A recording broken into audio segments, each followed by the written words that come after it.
everybody.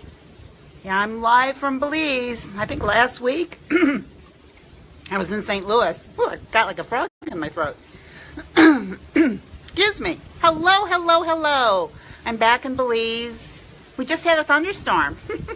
And now it's absolutely beautiful out, and I just wanted you to see how beautiful it is. Of course, I always show it to you.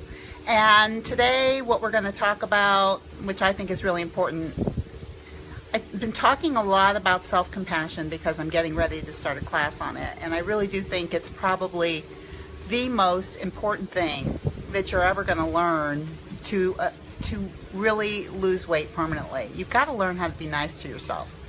And one of the things that what I notice, oh my goodness, you know what? Everything is new on Facebook Live. All my things are new, so I can't really see who's watching me, and I don't think I can talk to you. Swipe left to see your viewers. Live viewers. I can't see anything. Oh well.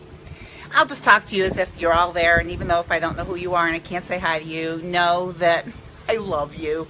Anyway, today what I want to talk about, it's like when I teach compassion to people, self-compassion, which of course is learning how to be kind to yourself, which is something that none of us are ever taught. We are taught to be kind to others. That's what we're taught from the day that we're born. And the golden rule is do unto others as you would have them do unto you. Golden rule, right? I actually think we should think of the golden rule the opposite way, is do unto yourself the way you would do unto others. Because I think most of us actually treat other people better than we treat ourselves. Which brings me to you and going through menopause and having a difficult time, period, and wondering how you're going to manage your weight when you haven't been able to do it so far. And I've been talking a lot about the whole idea of compassion and self-compassion. And here's what a lot of my clients and students start to talk to me about. Let me have a peek at you.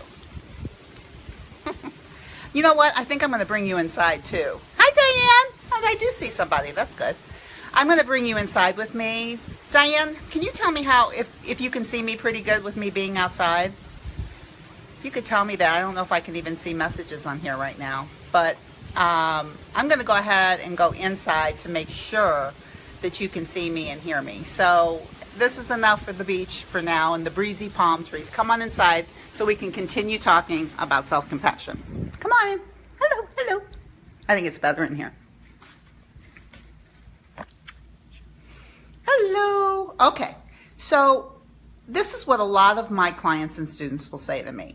Oh, I was so kind to myself. I learned how to be kind to myself. And I'll say, great, you know, because we've been talking a lot about it. We talk about it in our sessions. We talk about it in our classes. I go, what did you do? She'll say like, well, I wanted to eat some cookies, and so I just let myself do it. And I said, well, how many cookies did you eat? And she ate a lot.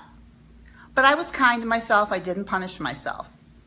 Now, this is what I want to talk to you about. The difference of actually using self-discipline or discipline versus punishment. And the best way to explain it is the way that we treat our children. So I've got grandkids right now, and I see the way my kids want to discipline their children is with love and kindness. And I don't know what it's called anymore, but you know, it's positive discipline.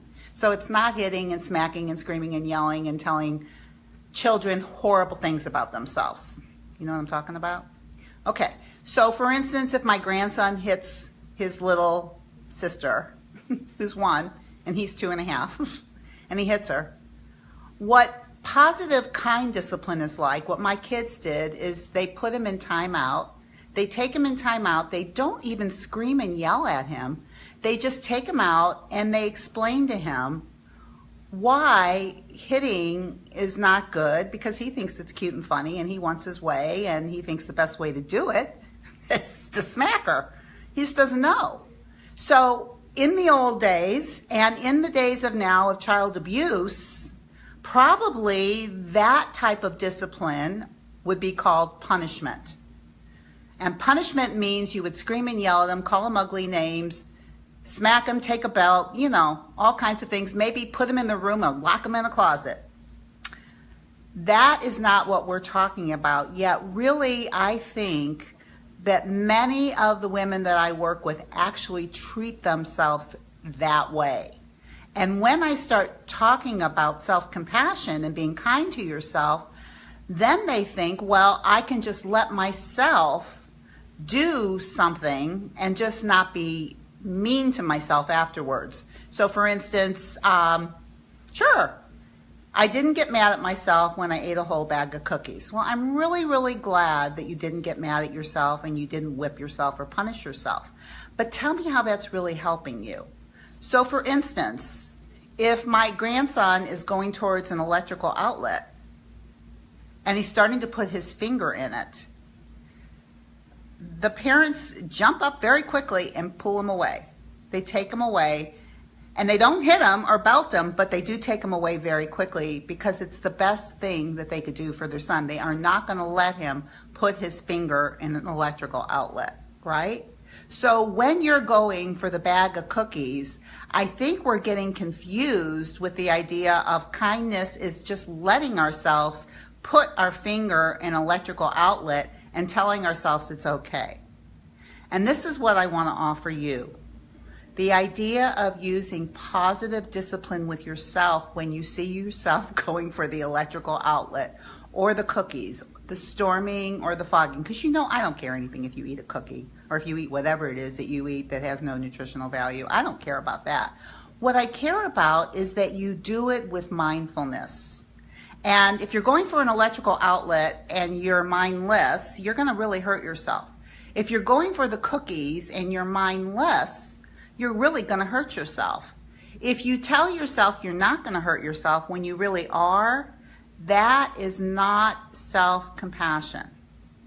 And that's what I want to get straight with you right now. So the difference of self-compassion is that you would take your hand out of the cookie bag and you would say to yourself, sweetheart, I know how bad you want them.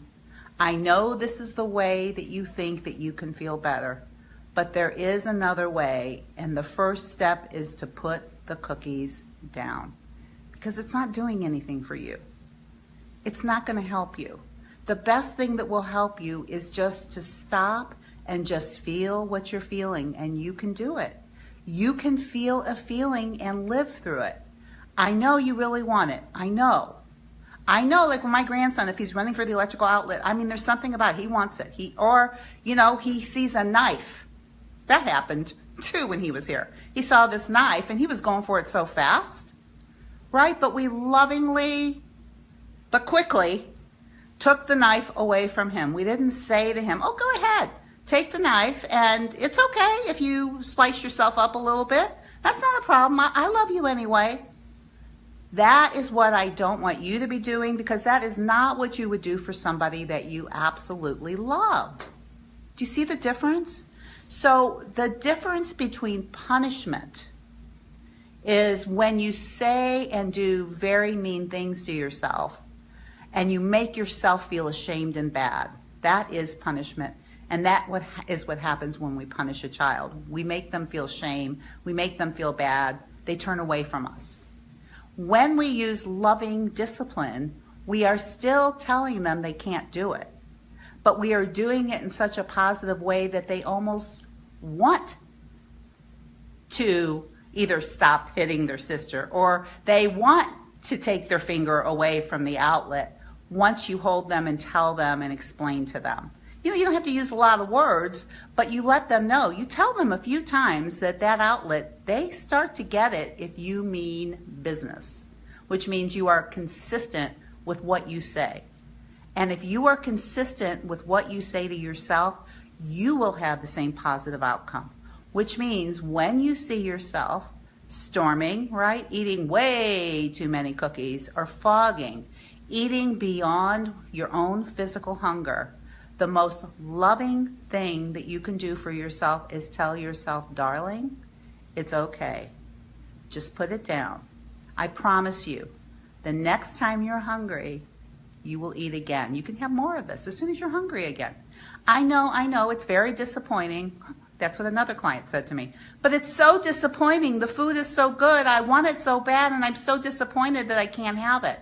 And it makes her feel like she's doing herself a favor to let herself eat the whole bag of cookies, or eat to a +8 or a +7, to eat way beyond a +2, as if she's doing herself something kind. That is not self-kindness. That really is a form of punishment. Does that make sense to you?